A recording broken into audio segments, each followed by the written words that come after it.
Students, अब हम पढ़ने जा रहे हैं इलेक्ट्रिक करंट। इलेक्ट्रिक करंट किसे कहते हैं? इलेक्ट्रिक करंट मतलब फ्लो ऑफ इलेक्ट्रॉन्स, या हम कहें rate of flow of electrons.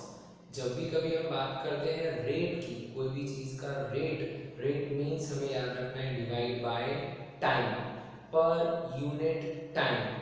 तो हमको उसकी डेफिनेशन भी याद हो जाएगी, उसका फॉर्मूला भी याद हो जाएगा। यहाँ पे हम क्या बोल रहे हैं? What is electric current? Rate of flow of electrons या फिर rate of flow of charges, right.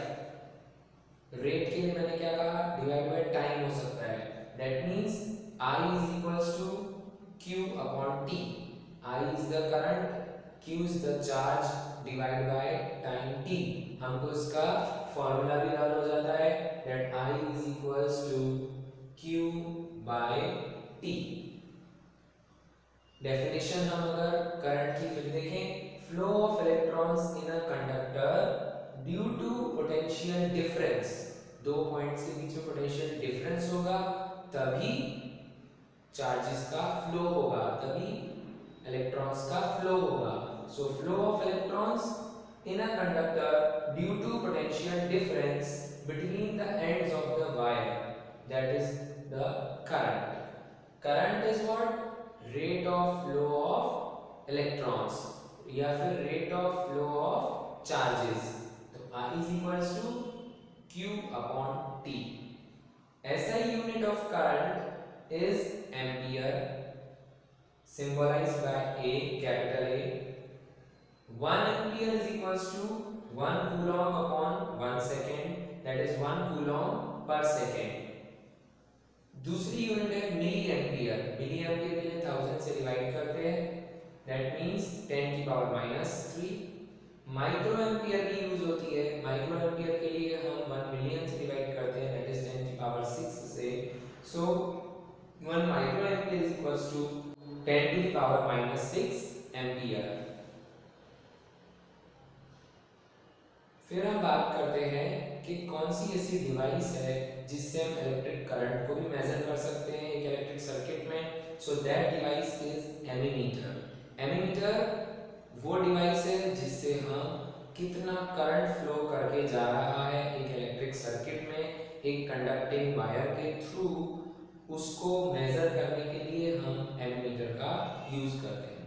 Current is measured by N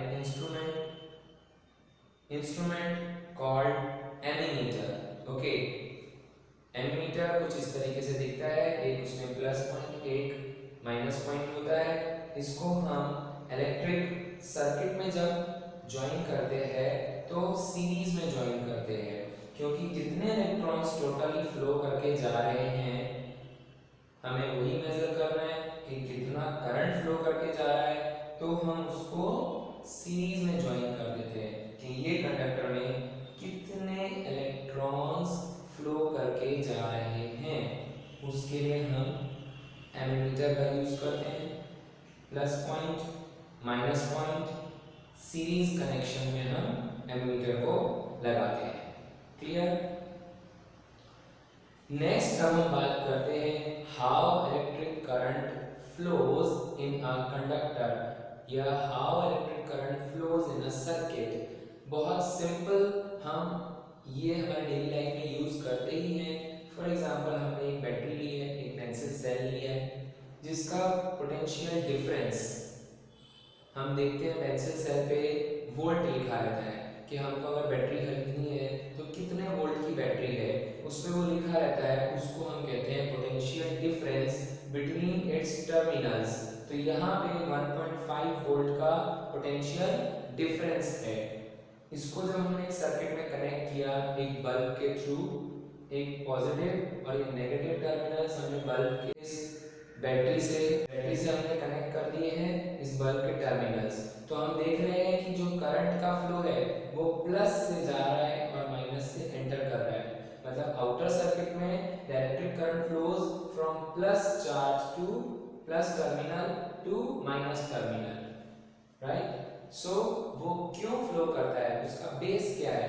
potential difference. क्यों करंट फ्लो करता है? Because of potential difference. Potential difference बहुत ज़रूरी होता है इलेक्ट्रिक करंट के फ्लो करने के लिए. So the potential difference between two terminals of this cell causes electric current to flow. इस सेल में इलेक्ट्रिक करंट कब तक फ्लो करेगा? जब तक इसके दोनों टर्मिनल्स के बीच में पोटेंशियल डिफरेंस 1.5 वोल्ट का रहता है. हम हमारे डेली लाइफ में देखते हैं कि हम एक बैटरी, एक पेंसिल सेल का यूज करते हैं अलग अलग मशीनों में. वहां पे pencil cell after some time it loses its energy, उसकी इलेक्ट्रिकल एनर्जी खत्म हो जाती है. ऐसा क्यों होता है? क्योंकि उसका जो पोटेंशियल डिफरेंस है पहले वो 1.5 वोल्ट था. As we keep on using it, हम यूज करते रहते हैं, उसका पोटेंशियल डिफरेंस जीरो हो जाता है. और उसके टर्मिनल्स के बीच में जब पोटेंशियल डिफरेंस ही नहीं रहेगा तो वो इलेक्ट्रिक करंट भी सप्लाई नहीं कर पाएगा. हम कहते हैं कि हमारी बैटरी डिस्चार्ज हो गई. अब हम इंटरनल कंडक्टर के इनसाइड में अगर हम देखें, एक वायर के अंदर, हमने अभी पढ़ा था कि कोई भी कंडक्टर जो है वो इलेक्ट्रिसिटी क्यों पास करता है? क्योंकि उसमें फ्री इलेक्ट्रॉन्स होते हैं. फ्री मतलब इधर उधर रैंडमली भागने वाले. तो अगर हम उसका स्ट्रक्चर एक बार स्टडी करें तो हमको करंट के फ्लो के टाइम क्या सिचुएशन होती है वो समझ में आ जाएगी. हमने यहाँ पे एक मेटल वायर ली है. ये मेटल वायर एक कंडक्टर वायर है. ओके, ये कंडक्टर वायर में जब कुछ भी सर्किट कनेक्टेड नहीं है तब इसमें जो इलेक्ट्रॉन्स हैं वो फ्रीली रैंडमली इधर उधर भाग रहे हैं. Right, this shows that their free electrons are moving randomly here and there. यहाँ पे हम देखते हैं कि हमने मेटल कंडक्टिंग वायर को एक सर्किट में ज्वाइन किया है एक सेल के साथ. तो हम क्या देखते हैं, जैसे ही हमने सर्किट ज्वाइन किया current starts flowing from plus, ये प्लस टर्मिनल है, positive terminal to negative terminal in outer circuit. Outer circuit में current is flowing positive to negative.